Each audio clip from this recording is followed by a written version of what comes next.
we're actually going to jump into just chatting just for a bit because I want to just sit back and chat for a little bit before we actually go into gameplay today. I kind of want to talk about just unscripted, just going to talk from the heart about my opinion regarding Final Fantasy 16. So we played it on stream a while ago. All the VODs are on YouTube if you want to go check those out. Hope you do. It was a fun series. But overall, I have a problem with the writing of the ending of Final Fantasy 16. And the reason I'm talking about it now is because I actually finished replaying it off stream on New Game Plus. And I had a lot of fun. I got to experience all of the most powerful builds. I switched around a bunch, ended up landing on a build that was literally just as many ultimate abilities as I could. Like, I was just destroying everything. I got the best weapon in the game. I got a bunch of screenshots. And then I finished the game again. And the first time I finished the game, I didn't like the ending at all. And then the second time I finished the game, I liked it even less. Final Fantasy XVI plays like essentially 3 games rolled into one. It plays as a power fantasy. The game, just the gameplay, is a power fantasy. You are, at any moment in time, the most powerful person in the room, no matter who you're fighting. And that creates a level of dissonance when you go up against certain enemies that are significantly stronger than you, because you'll be demolishing them in the gameplay, just they completely untouched. They are unable to land a hit on you. You completely demolish them, and then as soon as that segment ends, you go into a cutscene where Clive is breathing heavily. Clive is completely unable to use any of his magic, which is something that annoys me greatly. Like, he doesn't use a single spell in any of the cutscenes. And his enemy, the person that you have been completely demolishing up until now, is somehow unscathed, laughing at you, making jokes about how you're so weak, and just completely ragdolling you. This is more of an issue in the later parts of the game, and I understand the want to write a story separate from the gameplay. I get it, but it creates a level of dissonance. And the second part of how the game plays is the actual story, which is this gritty war story of a people who are very much struggling, unable to find their own place in the world because they live in a world where those like them, those with magic, are completely oppressed, pushed down by civilization itself due to this accord that was passed hundreds, if not thousands of years before they were ever born. And they're completely unable to do anything other than serve. And Clive and a few others are fighting for their place. And it creates a level of dissonance when you have these people that are capable of magic, that are super strong, and somehow they're oppressed. They're unable to fight back. They're unable to do anything of the sort. And I understand, there's not as many magic users as there are regular people, so that makes sense. But there are countless situations throughout the story where a single non-magic user is able to overpower multiple magic users, and it makes very little sense.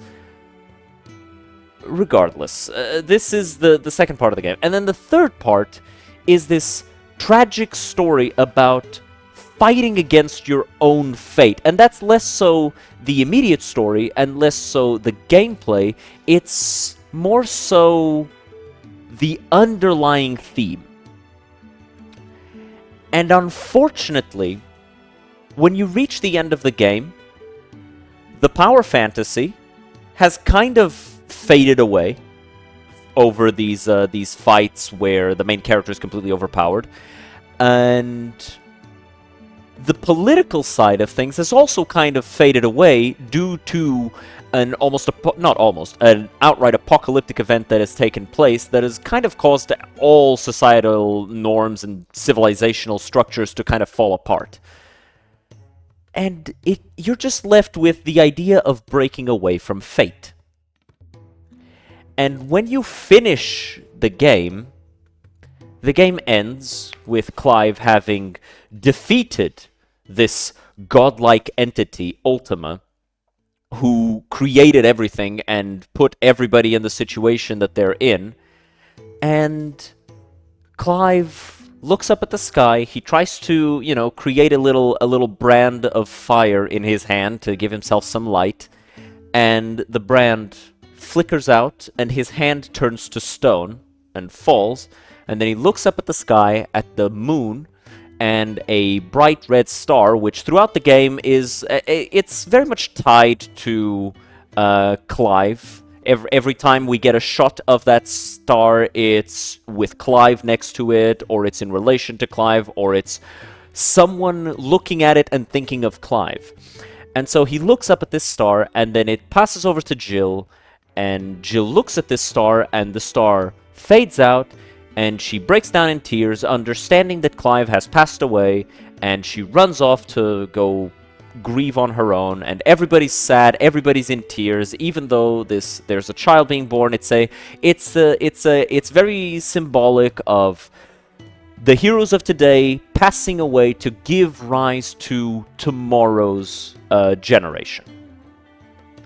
And it's a beautiful ending. Or it would be if literally anything was solved.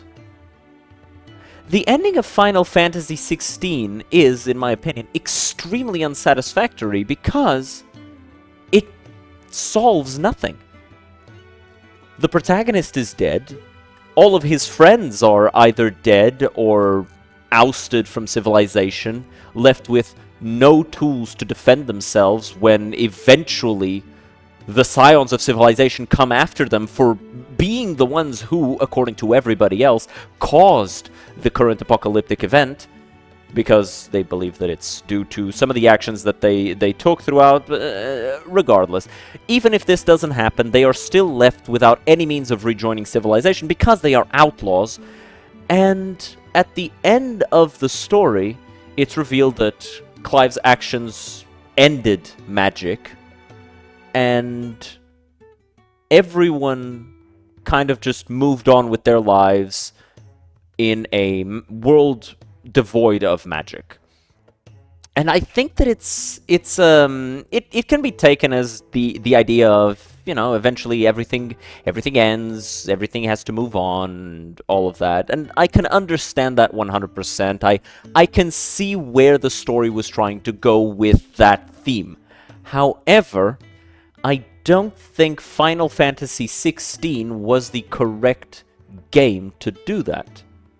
Because, and I get it, throughout the story they say multiple times, yes, everything we're doing now, it's not going to help anyone who's alive right now, it's going to help people later on. But in a fantasy setting, one of the most uninteresting ways to end the story, in my opinion, is to simply kill the fantasy.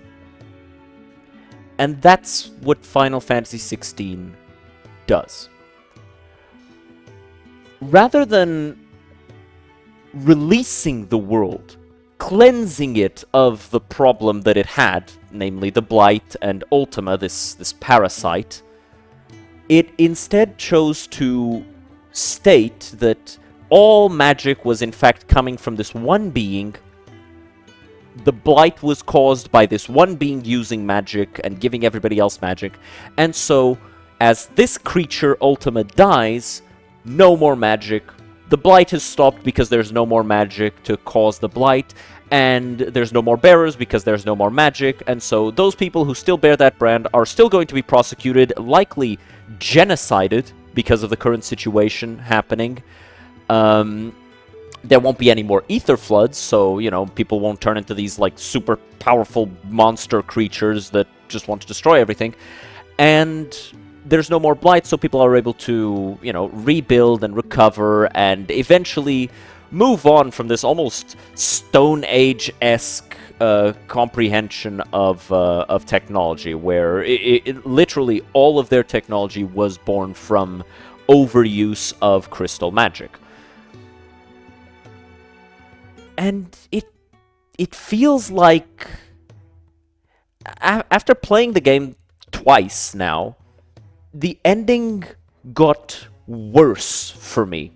Because the first time, I was like, maybe I'm misunderstanding. Maybe I'm just being overly critical. And the second time, I really realized that there really is nothing to that ending. None of the matters were settled. None of the political intrigue was solved. None of the protagonists got to achieve the objective that they wanted, except for Clive.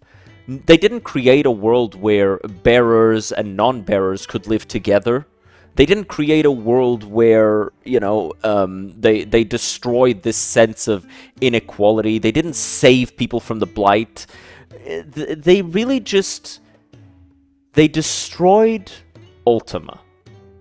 And by doing so, Final Fantasy XVI ended the fantasy. The only way for Final Fantasy XVII to exist is to... And I understand that each of the games is completely separate, its own story, whatever. But so when I say Final Fantasy XVII, I mean the continuation of the story, not specifically the next game. Final Fantasy XVI essentially, rather than creating an ending that allows for more wonder and more whimsy and a world where magic becomes not a leash around civilization by which Ultima can lead his flock down the path that he chooses, it instead simply stopped existing rather than becoming a tool for emancipation. A tool by which people could actually rise beyond their means. And I feel as though it did a disservice to the rest of the story. I think that it's a good ending. But it's a terrible ending for the game where it was placed. If throughout the game, we felt as though the use of magic was in fact something harmful, it would make more sense.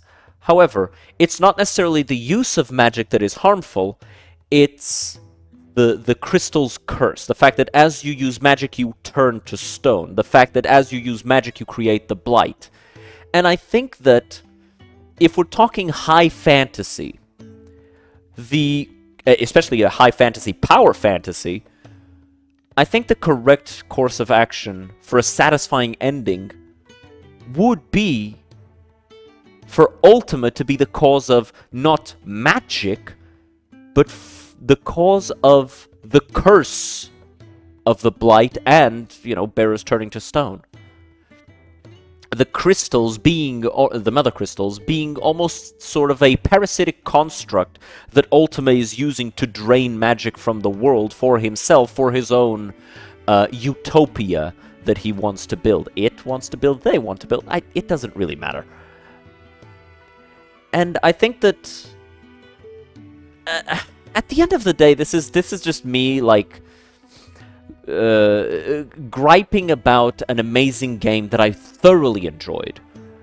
But I think that Final Fantasy XVI's ending does a disservice to the rest of the game. And this is not a short game by any means, right? Like, it was about 50 hours per playthrough.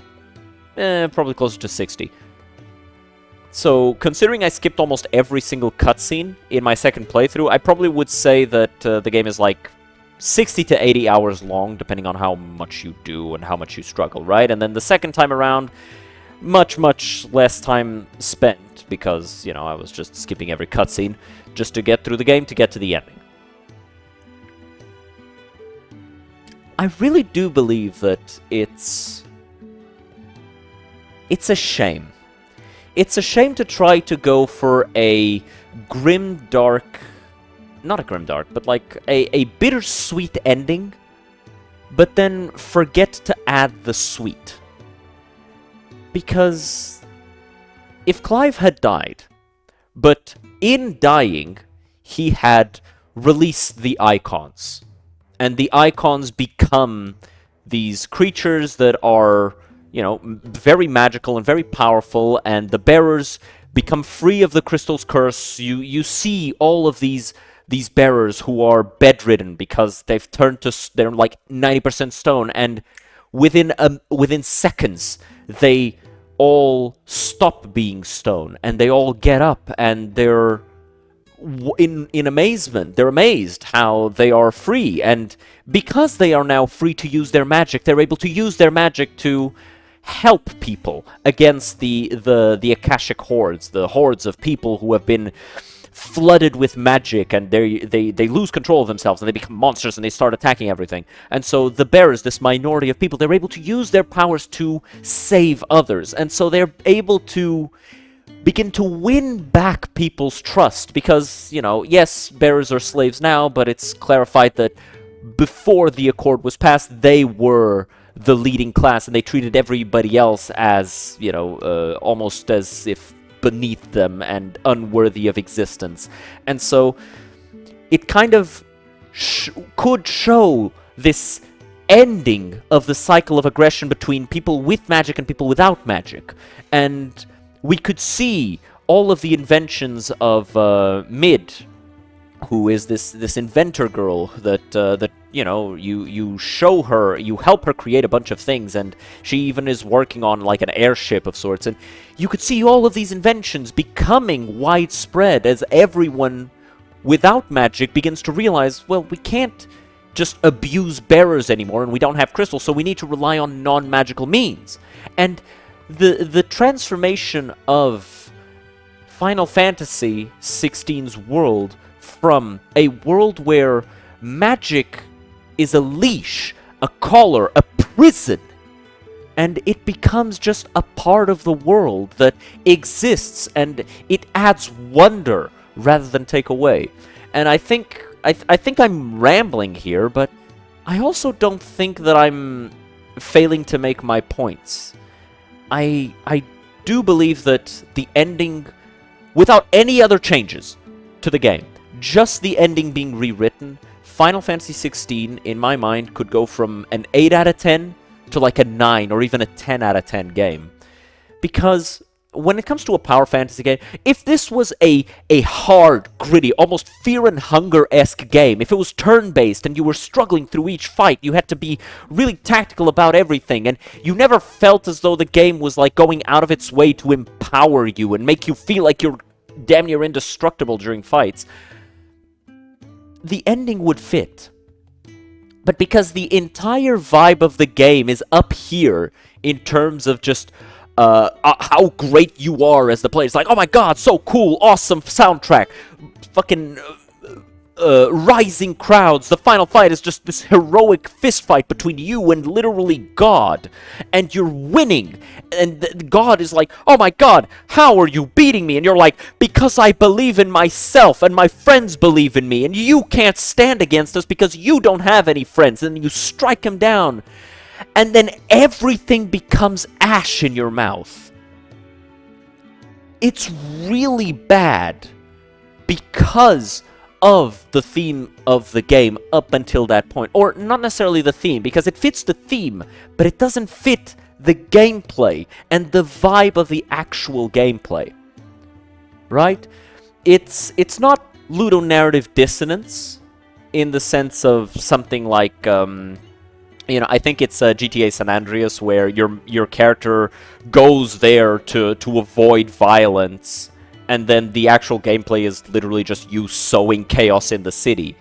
or the first game in the new Tomb Raider series, where you play as Lara, who is really unsure of herself and doesn't really want to do any violence, and then the next cutscene, she's a fucking monster killing everybody. Or not next, as soon as the cutscene ends, she's a monster murdering everybody, right? The entire first half of that game feels like there's a lot of dissonance between the gameplay and the narrative. And that's kind of what I feel like happens with Final Fantasy XVI. There is a dissonance between the themes of the story and the plot and the narrative being told and the actual gameplay. And I really believe that if the ending had been much more celebratory rather than bittersweet, the game would have been more enjoyable. At least for me. I don't know, guys. What do you think? Let me know. Let me know what you guys think. I am one man's opinion. I've talked to a few other people, and, I had a friend who had already played Final Fantasy XVI, and the first thing I said to him was, like, Final Fantasy XVI is amazing, but the ending. And his response was to post a fucking paragraph about how he also hated how bitter the ending was, right? The ending feels unrewarding to all of the people who put in the sacrifices for the ending to occur. Because the bearers don't get a happy ending. None of the protagonists get a happy ending. They're criminals. They're not going to get to go anywhere afterwards.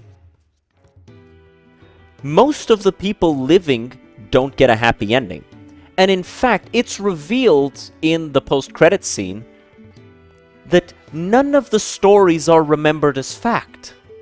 It's all tales. It's, oh yeah, sure, it's a story, it's a fantasy. And no one believes it anymore.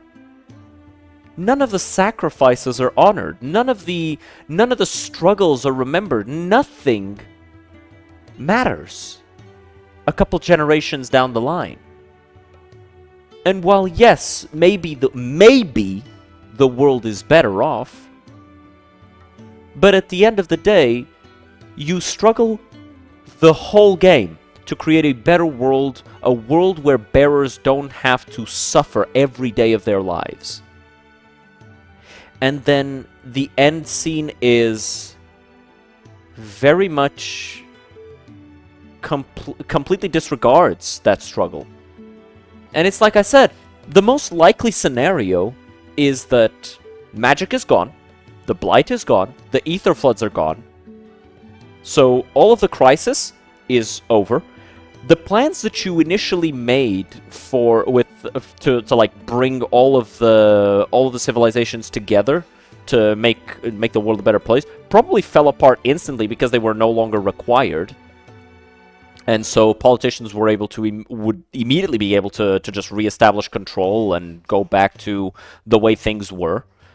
And as soon as that's done, what's the first thing people are going to do? People who have been relying on magic their whole lives. They're going to go, all right, we need magic.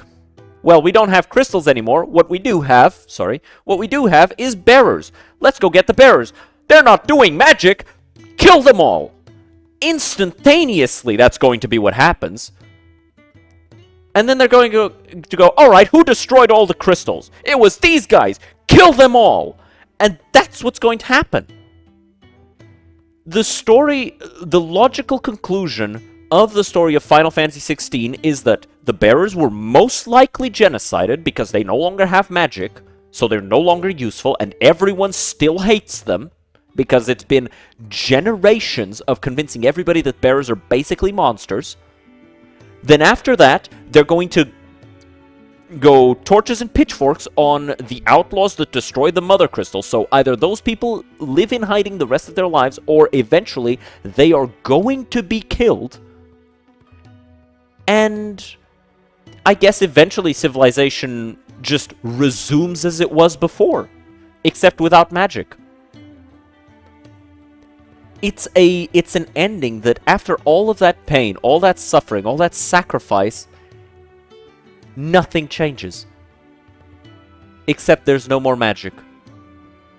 No one lives any freer than they were before. They're all still living under the shackles of whatever government was there before, keeping them in place. Everything is the exact same way it was before Clive's journey. And that's why I think that the Final Fantasy XVI ending sucks. Let me know what you think, guys. Let me know if you think I'm wrong. Let me know if you think I'm an idiot. Let me know if you think I'm cringe. But I don't think I am. I think I made some good points. I think I made myself rather, I think I was rather eloquent. So, like if you agree, dislike if you disagree. Leave a comment letting me know what your opinion on the ending is. If you want to support, subscribe. I upload every single day. I'll see you guys next time. Have a good one. Cheers.